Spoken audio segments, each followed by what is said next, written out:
Tej, how are we? Thank you very much for coming on. Hey, thanks so much for having me. I'm excited to hear your questions and all the topics we're going to cover today. I'm excited and nervous, especially for you. But before we get started, something that I always start with myself is a question that I'm trying to gain wisdom from people that have been there and done it or are on the same journey. So what does reaching your full potential mean to you? I think it means something very personal in the sense that my full potential is different from yours. I think we can decide our full potential, but I think as humans, we often come up short. You know, you're at the gym, you do 10 reps, you're like, oh, I'm done. But really, we could all do 12. Mm-hmm. And so I think as much as it's personal and we set the kind of boundary or limit as to what is our potential, I think we also do need other people and to see other people to really understand our full potential. You know, if you're working a 9 to 5 and you hate it, but then someone sees us and says, oh, they're doing their thing, they're here at this time during the day, like, I want to be able to do that. It kind of opens up their mind to what their full potential is. So it's personal, it's internalized, but I think like anything, the context, the things surround it mean a lot. And so to me, my full potential is, am I performing the level that is 2 reps, 2 steps higher than I think I can perform at? You know, so whether it's, something really simple, I've got 50 cold calls today to make for my cleaning business. I don't do it, I pay someone to do it, but let's say that was the case. I should be making 70. That is my full potential. But, it's quite a nuanced, complex thing because I then say, okay, I should be doing 70. That's great. I'll aim for 70. But if I'm doing 70 at the detriment of my health and my mental health and my diet, then it's not worth it. So for me, it's such a nuanced answer, but that is how I would kind of summarize it. And I would say that a lot of people are not working anywhere near their full potential, probably because they don't know what they could achieve or what they can achieve with the right people, the right education, the right network. And some people don't want to reach their full potential, or they're scared of, oh, what's he going to say about me? So many things to cover there. Something that you said there was quite interesting. And I had a guest on recently that said reaching their full potential wasn't just business. People think that I'm working 50 hours a week, 60 hours a week, 70 hours a week. I'm working, but their health's in a bad place. Their social life's in a bad place. They've just been through a breakup. Yes, on the outside, you've got a nice watch, you've got a nice car, your business is going well, but is that really reaching your full potential? Probably not. I don't think so at all.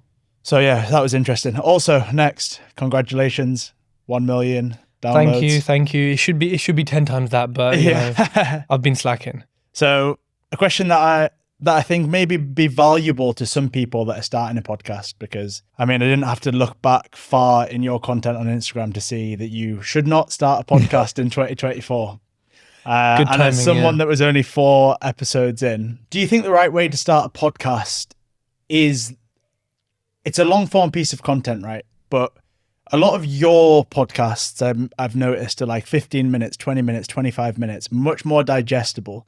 And something that's concerning me a little bit would be, if I don't give value, I'm not a Joe Rogan, right? So why are people going to listen to me? So I need to make sure that information there that is getting captured is worth hearing about. And just like YouTube is a search bar, how do I get into buy to let?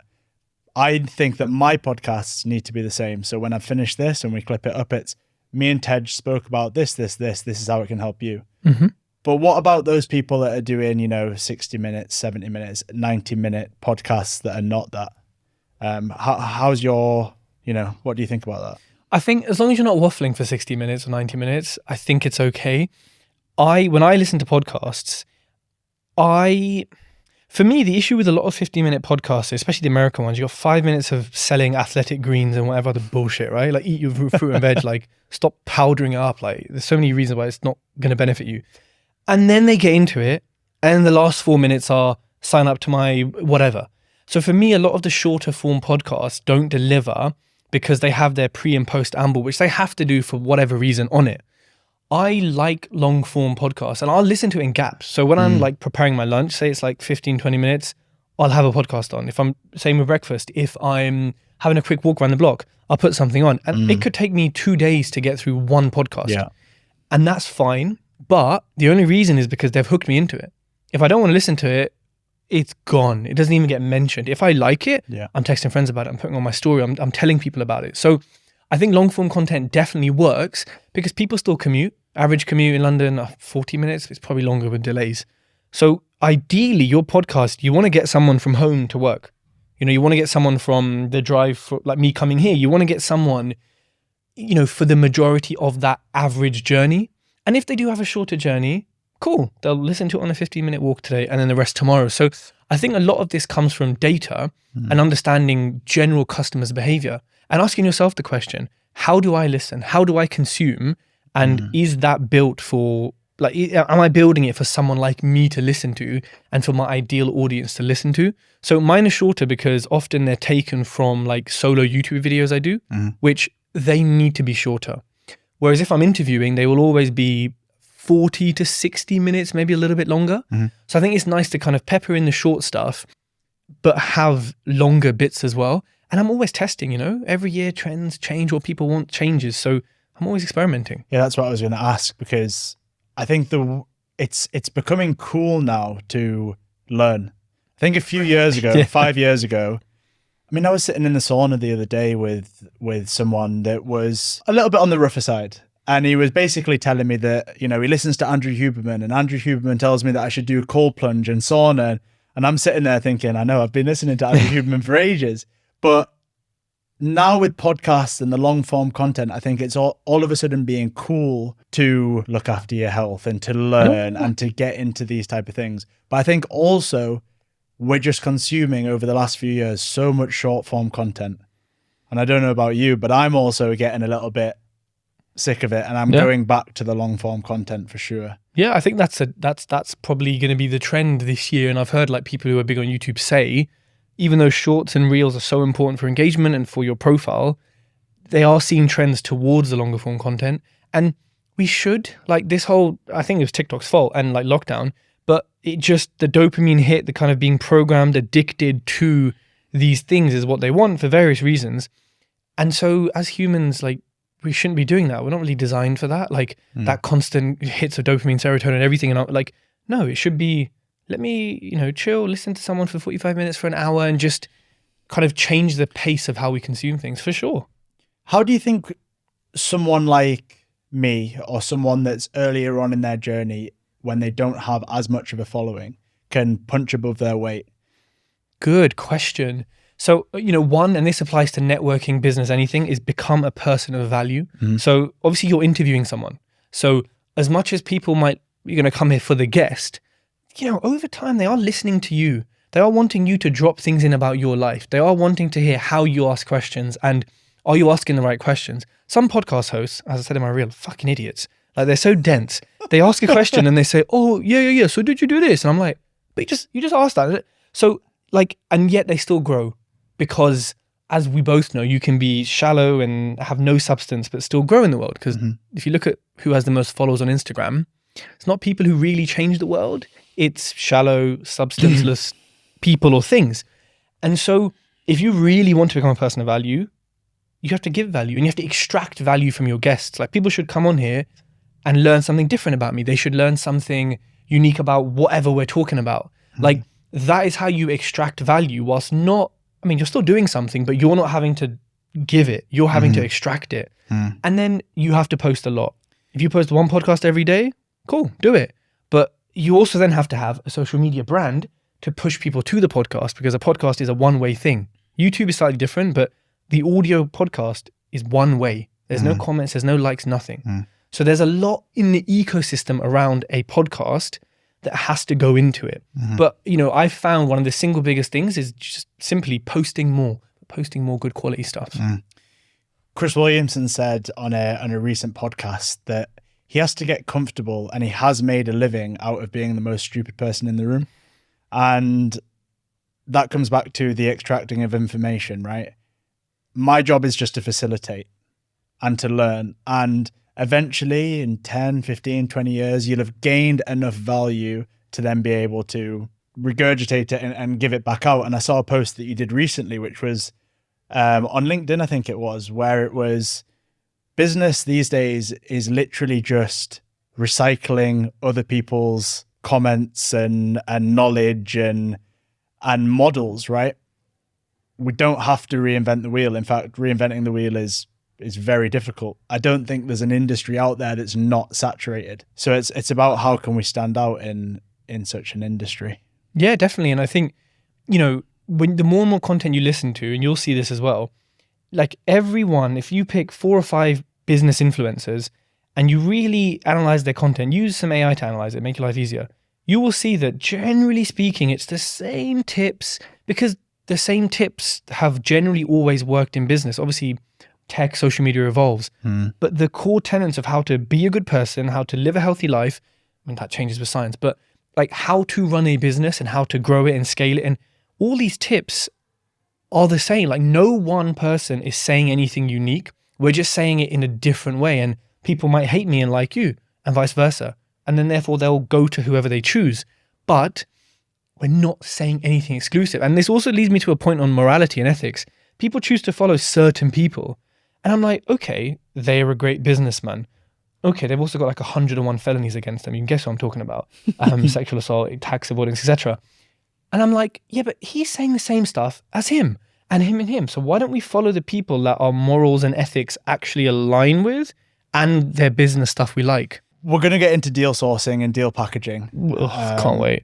I know you love deal packages. They're my best friends, all of them, yeah. But going back to social media and deal packages, the amount of followers you have doesn't mean that you are of someone that should be listened to, in my opinion. And especially in the deal packaging industry, there are so many people that, in my opinion, do it backwards, because they are finding a deal, flinging it at the wall, hoping something that will stick.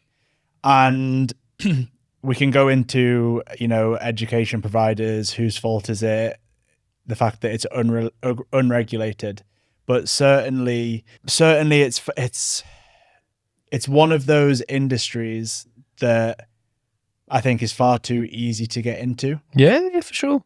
The barrier to entry is really low. None. And it's a get-rich-quick scheme. Yep, definitely. For anyone that's listening, I did quotation marks there. Don't ruin the dream for them. But you have also just started mentoring. So I've been mentoring for 1 or 2 years beforehand, but now I've just made a massive package, and I've basically redone and re-honed the mentoring offering. Yeah.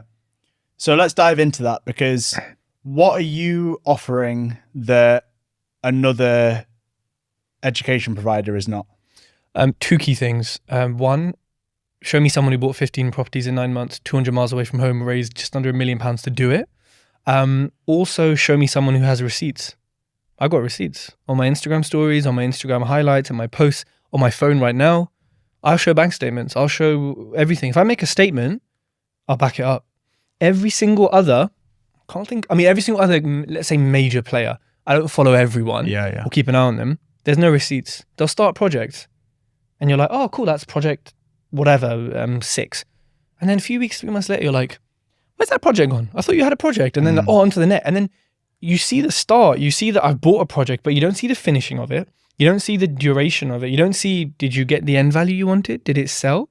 Same with deal sources. Oh, we've sourced over 200 deals. Okay.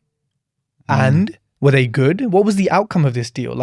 It's great to say we sourced 200 deals, but what percentage of them were at the value you expected? What percentage of them made the person profit?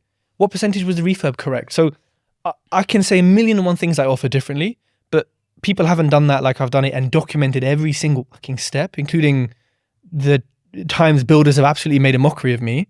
And secondly, I've got receipts for days. The type of people that you want to work with, you do really well at, I'd say, it might be a strong statement, and I think you might agree, is polarizing the audience.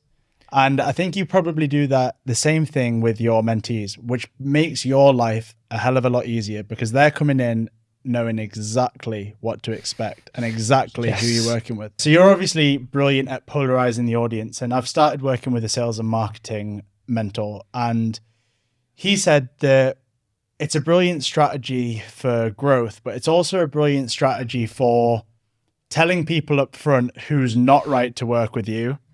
And the people that are right to work with you will naturally gravitate towards you. Mm-hmm. And I can see that you're probably doing the same thing, because once they're finally signed up, or just before they've signed up, it's not much of a sales process. It's more just... Yeah, and I think, you know what's interesting? I'm not even trying to be polarizing.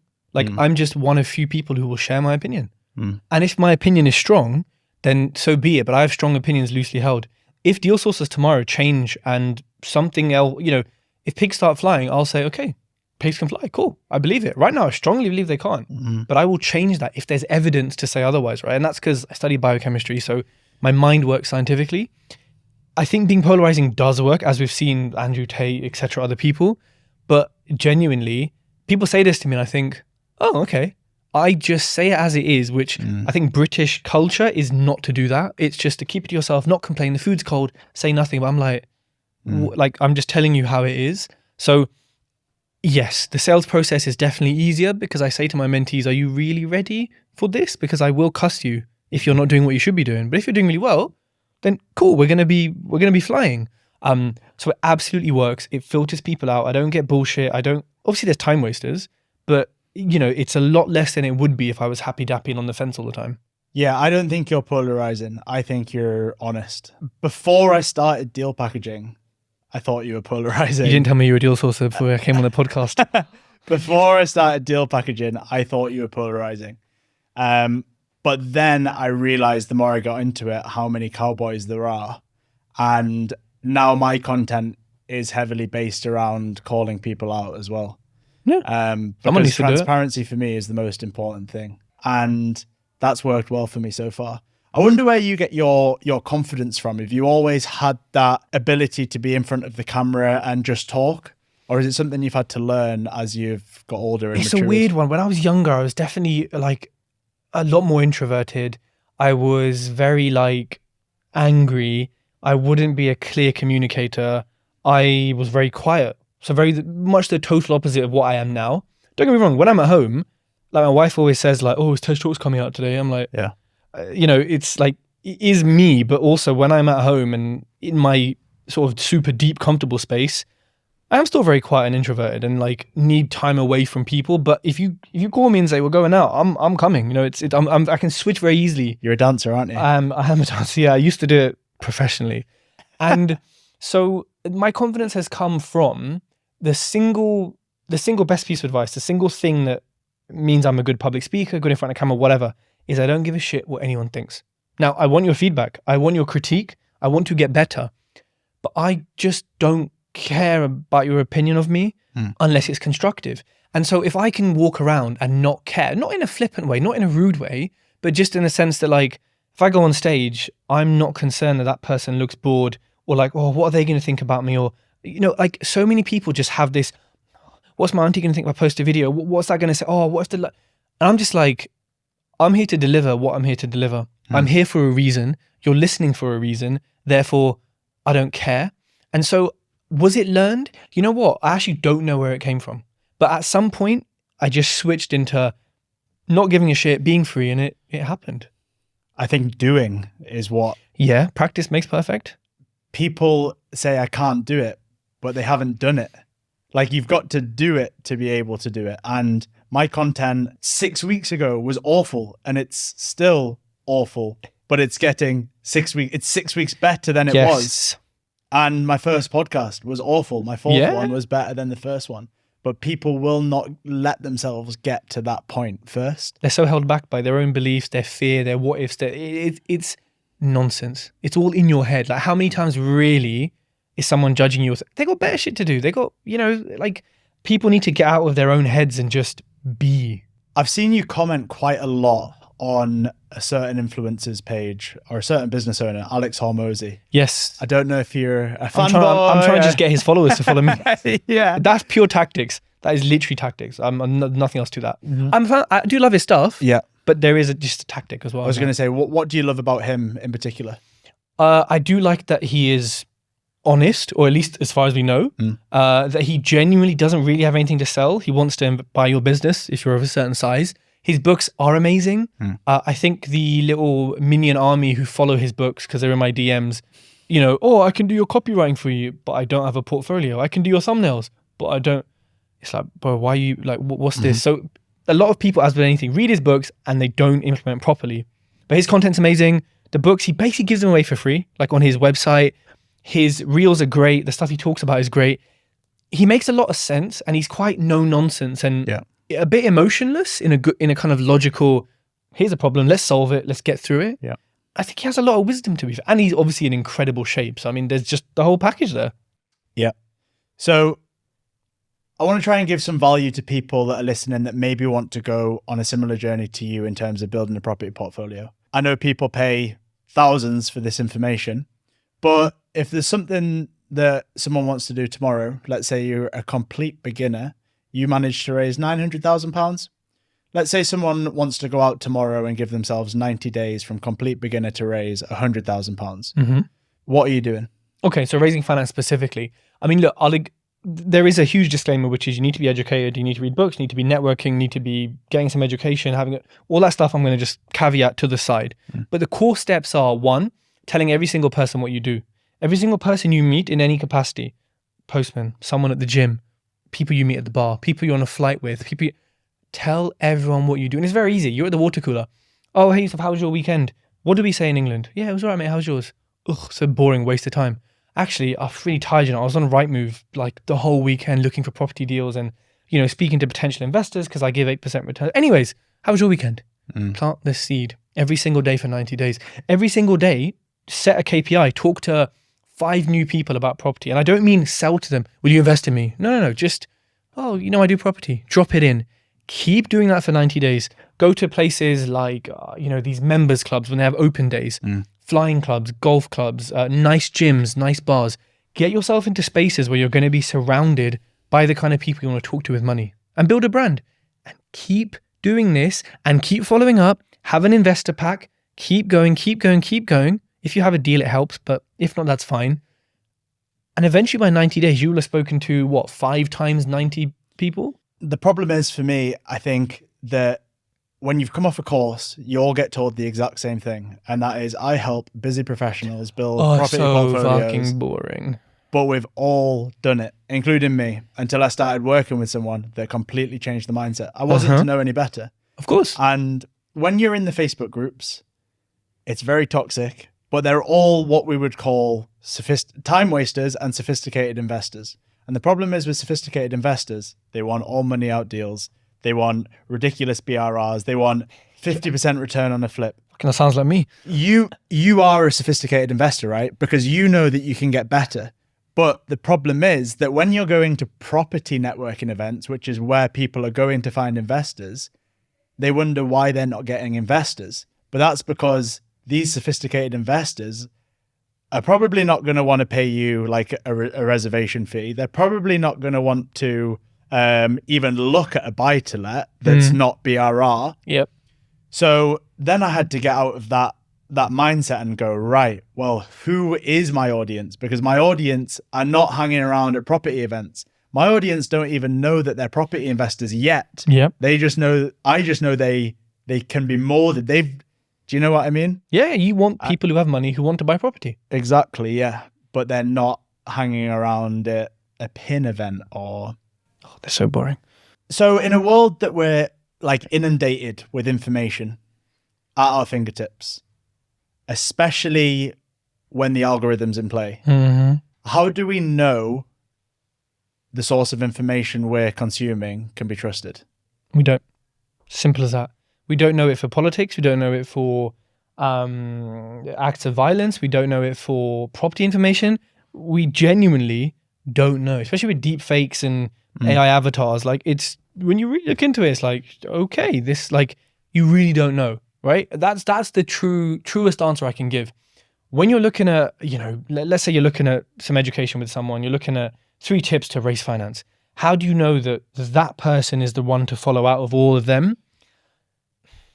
I think one of the biggest things is, does it sound believable? Now, I appreciate someone totally new. How do they know that you can't raise £1 million in a month? If I say it with enough confidence, you're going to believe me. But I think putting some common sense and logic into it and saying, okay, that person claims you can raise £1 million a month, and you can, but they have some outlandish claim. You can be financially free in 2 months with deal sourcing, right? The line. We're getting there. And like, does that seem realistic to you? If it does seem realistic to you, why is everyone not doing it?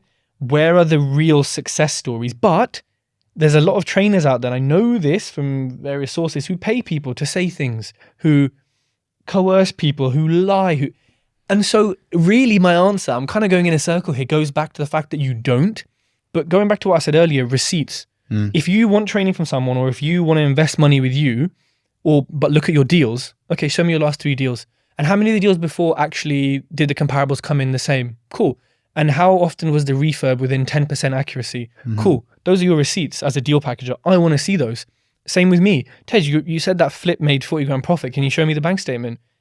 If you're a serious person who's shown me your bank statement and you've got intent, not an Instagram profile with no picture, I'll show it to you. I mean, it's on one of my highlights. So receipts, using some common sense and logic, but also asking around about people. You might walk into a room full of Tej's fans and they say, oh yeah, we love him, he's great. And you're like, oh, that's a bit of a biased view. But the more events you go to, the more people you speak to, the more you learn about all the different trainers and companies and things like that. And it allows you to build a picture of who's real and who's not. Company's house, I mean, it's so delayed, and also you can kind of hide things from it. Yeah. You can't always tell, but if you go on mine, there's 16 property charges. So with the addresses, everything. There's my receipt. You need to be asking people that. Like, oh, you said you bought 10 properties. I couldn't see anything on company's house. Would you mind you got an accountant statement? If you're giving me £500,000, I could pay my accountant £100 to give you an accountant's verification of my income or whatever, right? So people are too easily swayed by the Lamborghinis, basically. So what did you do before you had all the social proof then? I had social proof of me trying to be in property, me learning, me having a podcast reverse ways, asking people, what do you do in this situation? How do you do this? Because I started my podcast, I think before I even did my first viewing. So people had followed me go from like a bumbling idiot to I know what I'm doing in a kind of few months after a bit of time. And so that helped. I also happened to do the first deal with my own money and an investor or family member. So that gave me not social proof, but actual proof. But before that, if I was raising money and I didn't have a deal, it would have been my personality, people's belief in me. But don't get me wrong, it would have been hard. Like I say to my mentees, what, you're new and you think you're going to raise 100 grand for your first deal? You might, but there's more chance of you JVing. So people need to come at it with some realism and say, I'm new to this, and we've got Tej and this other person who are veterans with scars all over them from dealing with BS. Like, why is someone going to give me 250 grand? And it's a question you have to ask yourself. They will, but people need to understand that and not just think it's, oh, happy, I'm going to get 100 grand. Let's play a little game. Okay. I'm going to give you some phrases and I want you to give me your honest opinion on them. These are not all to catch you out, by the way. Some of them you might agree on. Let's do it. We've got 3 or 4, okay? Financially free in 90 days. This sounds so familiar. I think I saw this on a bus advert today, actually. I think he's doing bus adverts now. So financially free is something we have to define, first of all. I count it as all your shit paid, bills, rent, car, everything, including a Ferrari and a Porsche. So it's quite high, the financial freedom base. And then some. And you're flying bit and then some. Everyone's different. You might be happy on 2 grand a month and fine. But, it's a number that's personal to everyone. So is that achievable in 90 days? Sustainably, no. And realistically, no. Because if you get it in 90 days, it doesn't mean it's going to then continue for the rest of your life. Because if you have to deal package to be financially free in 90 days, then what happens after 90 days? You still have to keep deal packaging. Is that freedom? Or are you working to make that money? When you have a portfolio and it's passive in speech marks, that's more of financial freedom. So there's 2 things there, but it is a claim used to get people in, to buy courses, to believe into this, and to paint a different picture of what financial freedom is. What it should be is, potentially, maybe if you're in the top 1% and you have a bit of money, maybe, and your job is low paying, maybe quit your job in 90 days. It's not as catchy, is it? But that's what it should be. Find the deal and the money will come. Oh my God. I hear these so much. This one I actually, okay, it's too simplistic, right? And it's a good way of saying to people, go package a deal and an investor will come, or go do viewings and an investor will fund your deal. It's a lot more nuanced than that, and there's a lot more factors that go into it.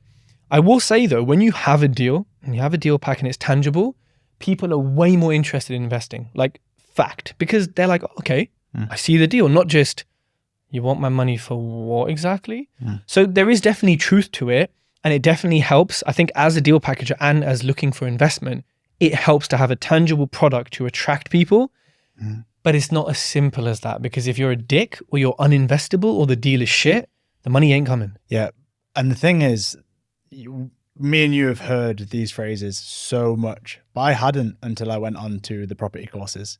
So there's so many people out there that financially free in 90 days. Well, it obviously is a tagline or a hook that works. Yeah. Same with find the deal and the money will come. To me and you, it's like, oh my God, that phrase again. But to the people listening, they're going to be like, and I think it's important for them to realize, or to at least understand from someone that's done it like yourself, slow down just a little bit, maybe. Yeah. You become a product of the 5 people that you spend the most time with. Yeah, I think was there a Spanish artist called Goethe or something like that who originally said, if you show me your 5 closest friends, I'll show you your future. And then obviously it's been, you know, I'm sure Drake's probably said it as well. I think it makes absolute sense.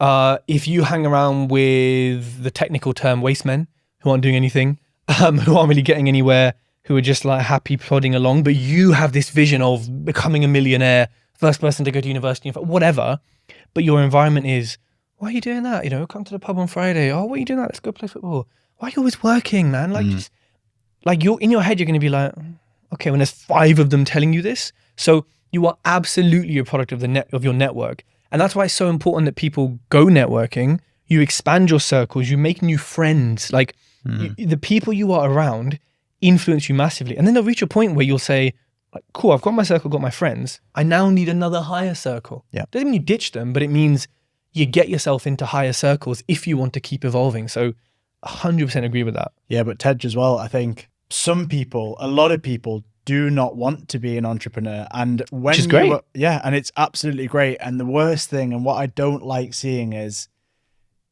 entrepreneurs or people that are on courses that are telling you that you need to do this for your family, and you are, as the man of the house, if you're not making 10K a month, you're a failure. And there's so much of this language that I think is super damaging. And there's so many people in my network, family-wise, friends-wise, that just want to go to work 9 to 5, bring back a few grand a month and go home and put the Netflix on.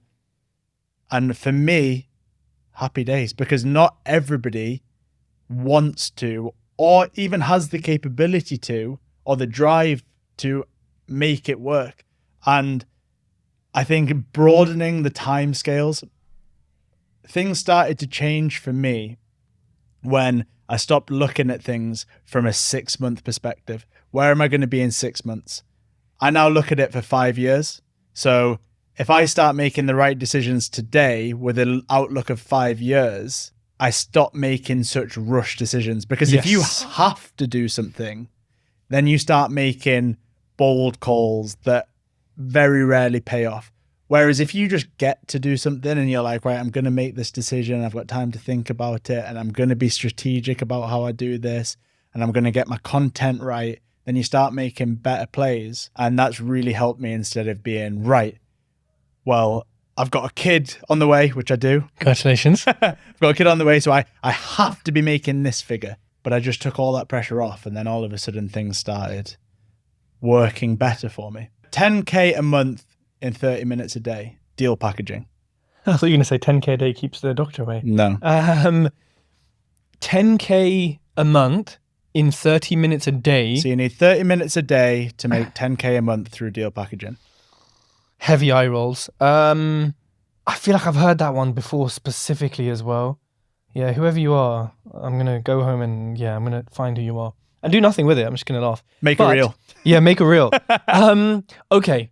Once your system is fully set up, and maybe you have a team or you have VAs or something like that, and you're sourcing 3 to 4 deals a month, could you pop in for 30 minutes a day in your business and make 10K a month? Absolutely. Thank you. My cleaning business makes 4.5K a month, and I spend, if I'm not growing it, less than 30 minutes a day on it. So it is possible. But at the start, in the initial activation period, the initial inertia, the initial obstacle, No, like absolute bollocks. It'll take, I mean, you probably advise better timelines, but it'll take 3 to 6 months to get to that kind of stage where you're doing that. And most people don't last that long because they think, oh, I'll do deal sourcing for a few months and then start buying stuff. So for anyone to actually get to that stage, it takes the actual desire to do that, which most people, I don't think, have that desire. Because when you do source a couple of deals, I think you can then start raising finance, and I think you can then twist your trajectory. Yeah. As far as I know, most people do deal sourcing as a stepping stone, not as a future thing, but great business as a model. So yeah, it is possible, but if it's being sold on the front of a course or the front of a thing as this is going to happen now, you'll leave my thing and you can do it, and it's not specifically said that, look, this will take time and hard work and most of you won't get there, then it's just sales bollocks. I'd prefer to see months 9 to 12, you can do it with 30 minutes a day. Yes. And if that, right? Because the majority of deal sources don't have a team around them. Nope. And, you know, I do know several very good deal packages, investment consultants, sources, whatever you want to call them, that are doing 7, 8, 9, 10 deals a month. And they've just got, you know, 1 or 2 staff and some VAs. So I know it can be done.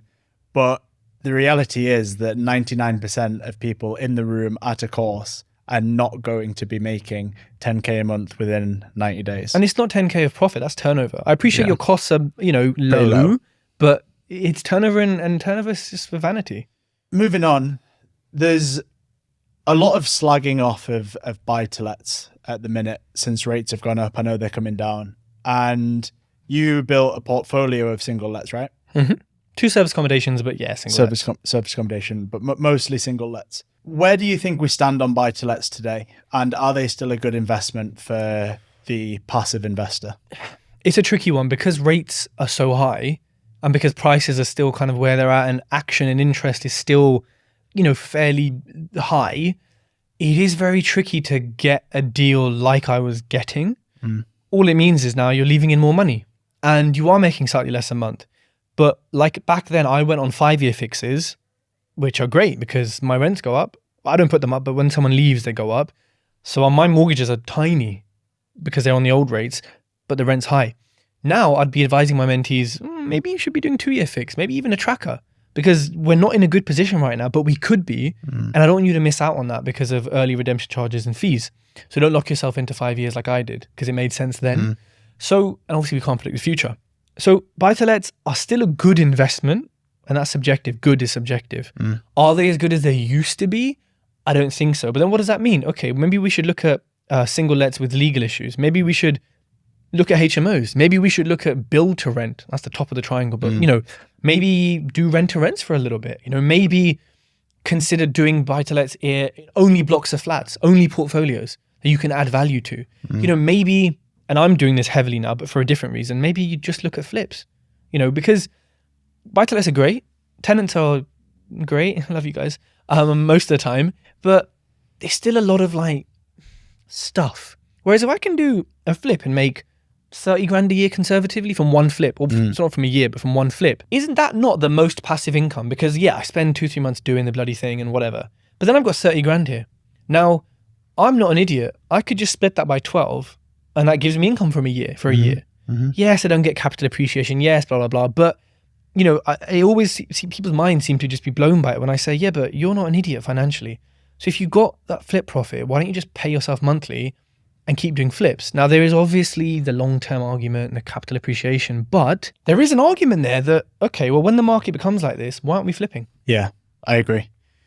I was at a networking event the other day and someone said to me that these education providers, I know you've said about having the receipts and stuff like that, but my question to you is, and the point he had was, if they're doing so well, why are they choosing to educate? Because it makes good money. Simple as that. Honest answer, yeah. It's the truth. And also, one thing that annoys me that people say, and I wonder what these people are actually doing with their property journey, is they say, oh, that person, no one said it about me, but that person makes more money from property, from education than property. And I'm like, quick maths here, yeah?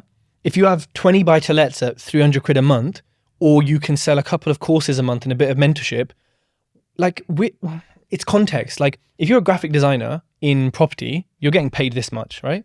If you're a graphic designer in fintech, you're getting paid this much. And if you're a graphic designer for the Saudi royal family, you're getting paid this much. Your same skills, same person, same portfolio. Your skills are paid in relevance to the context that they're in. So of course property education earns more because it does. That's just what it is. When can someone be qualified to educate? I think they have to go through, like for example, in service accommodation, you have to go through a season, and that is the year. You have to go through all seasons. You need to be seasoned in what you're doing. You need to see the down period. You need to see the effects of whatever next disease, whatever issue is, at least in a year, so that you can say, hey guys, I'm teaching you SA, but when it comes to winter and whatnot, this is what's going to happen. Just expect it. Not, oh shit, guys, I've never done a winter before. I don't know. No. I want you to be like, I've done this. I think when you're buying properties,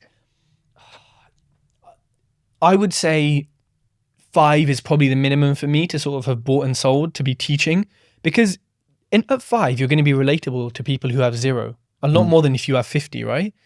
And then past 5, fine, crack on. But also, some people are not good teachers. Some people haven't done it right. Some people don't actually know what they're talking about, using aqua boards that aren't tanked instead of hardy backer boards. I've spoken to people, they're like, what? I'm like, oh, okay. What does blue grit do? Oh, I don't know. Like, I've spoken to so many people who've bought properties who just don't know things that they need to know. So as much as it's number of properties, there's also just like, are you really a good teacher? Are you engaging? Do you care? Like, so there's a few factors around it, but you can't just do 3 rent-to-rents and think like you're a bad man and just start selling. So when's the right point to start diversifying? Not in property, but in the next part of your journey, because now you've moved on to M&A, mergers and acquisitions. Why have you chosen to do that? Is that more just to scratch your own itch? You want to be more diversified? You want to be a businessman and not just an investor? What's the reasons for you going down that road? So I have like an expiry period. I had my recruitment business for 3 or 4 years, golden handcuffs, and then I just like, I'm done with it. Property, I did so much in such a short period that I was like, I'm kind of done with it. Took like a mini retirement from it, did other things, and now I'm kind of back into property. So I know as a person that I can be fickle. So that's one of them, is that I actually need these different things to keep my mind healthy and to keep me interested.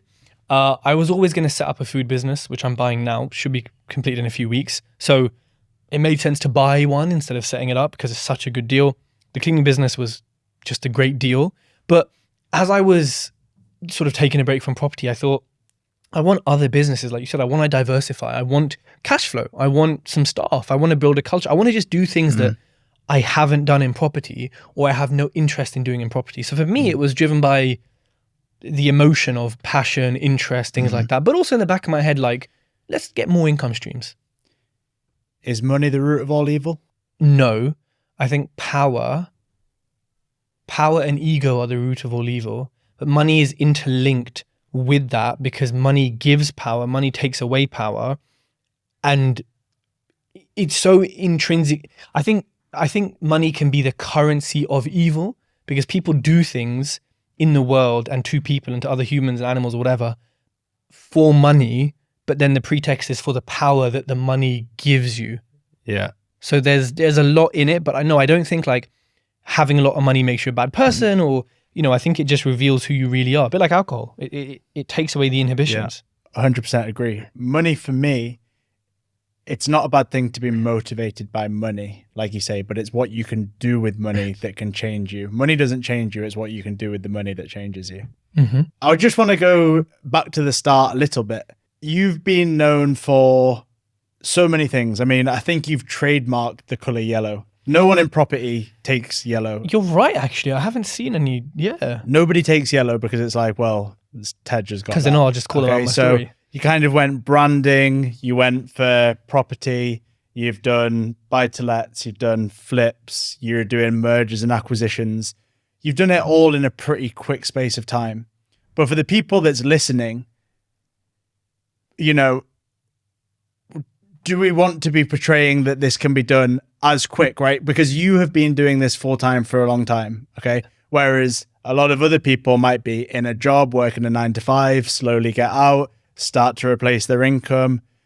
So I think, again, going back to the education providers, I guess, with timescales, we need to be broadening those timescales 100%. For you personally, are you a little bit shocked at how quickly things have moved for you? It haven't been quick enough. I used to be quite impatient. I think I'm micro impatient, but I'm macro patient. So the 5-year thing you kind of said, I can't think that far ahead. I'm like, who fucking knows where I'll be, what I'll be doing? But I do have a long-term vision, but day to day, I'm impatient in a way I've had to control in terms of when I'm chasing people, when I'm following things up, when I'm doing things. I am someone and I also lack focus sometimes. So again, it all kind of comes together, this shitstorm of a lack of focus and a lack of direction sometimes, which I'm very upfront about. And so with the timelines, I think someone could do it quicker. However, the timeline I've done it in, yes, is quick compared to the average. But I always say to people, 15 properties in 9 months, great. Do you really want that? Do you know what I went through? Do you know, well, they should for following me, but do you know how fucking hard that was? One of my mentees said that to me and I was like, you're an idiot. And he's like, no, I'm going to beat you. He hasn't beaten me. You know who you are. But I was like, don't do it because it absolutely wrecks you, right? And so as much as we want to quit our jobs, we want to do this, it's actually better sometimes, to play that long game you said, to slow it down a little bit because it gives you time to breathe, to think, to actually enjoy what you're doing. I don't know. I think people aren't as impatient as me either. What's the cost-effective way to create content? This is something that's a selfish question that I want to know the answer to, because the quality of content now has to be excellent to stand out. Yeah. You said that on one of your stories that one of your icks is bad content. So obviously hiring an editor to edit your reels, 30 quid, 40 quid a reel for some of them. As long as you've got the storytelling bit right, as long as you've got that bit right, do you think that you can go unedited and a bit more raw? So I'm seeing that there's a trend now of kind of these oversaturated, literally saturated images and whatnot, edited reels are kind of heading towards maybe more natural storytelling ones, which means for everyone starting out, this is your opportunity because you don't have to spend all this money with the fancy editing. So absolutely, yes, you can. You can use things like Opus AI, I think it is, to cut. I don't know how good it is. I'm not vouching for it, but there's lots of AI tools that you can use to cut things. You need a good camera. I'm picky about them. My dad's a photographer, videographer, so I've got the kit that I probably don't even need, but it means that when you see my quality, it's a step above. Yeah. And so is my editor. So you can, iPhones have the best, really good cameras. We spend £1,000 nowadays on an iPhone and plus. That is your camera. Amazon, get a good ring light, set up a good space, get a good mic. Again, Amazon, not too expensive. With those basics, you can go a long way with what you said, storytelling, how you come across. And if you can hook people in the first 5 seconds, sweet. What's the next 5 years got in store for you? I know you said you can't think that far, but where's the growth? Where's the limit? So growing the cleaning business I want to double the turnover this year. So turnover is currently about just under 200 grand. So I want to make it 400 grand. Net profit then should also be about 100 grand just. The food business I am buying to scale it, to sell it. So the minimum I want to sell it for is $1 million, but I'm probably going to go past that.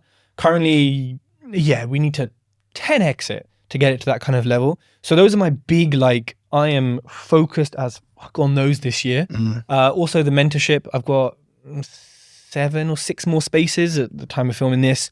I'm focused on growing that, filling those spaces and getting them to a point at the end of this year where we can look back and say, whoa, we absolutely killed it together. Doing a couple of flips as well this year. I'm not massive on that, because the other targets are kind of much bigger. And then after that, I probably will have a mini retirement again at some point. Keep traveling. I'm going to Miami next week for my friend's stag. I've got Lisbon afterwards. I'm going to Greece for this same guy's wedding, making me spend so much money on him. I'm going to so many places and I want to keep doing that, keep traveling, keep having the freedom to do that. So for the next 5 years, it's to keep doing what Tej does, which is make money, spend the money, enjoy life, and just be present and be happy and be content. Yeah. I think when things are going right, a lot of people take the foot off the gas, but if things are going right, just keep doing the same thing as you're doing and double down and then double down again and then double down again. I think we've covered quite a lot there. I really appreciate you coming on. Thank you very much. Of course. There's so many things that I would like to get into with you, but obviously it's hard to get it all in within an hour. If people want to find you, where can they find you? Where can they hit you up? Tej Talks on Instagram, Tej Talks on YouTube, Spotify, just everything. If you type me in, there should just be an army of yellow that just comes up. Awesome. Thank you very much, mate. Appreciate it.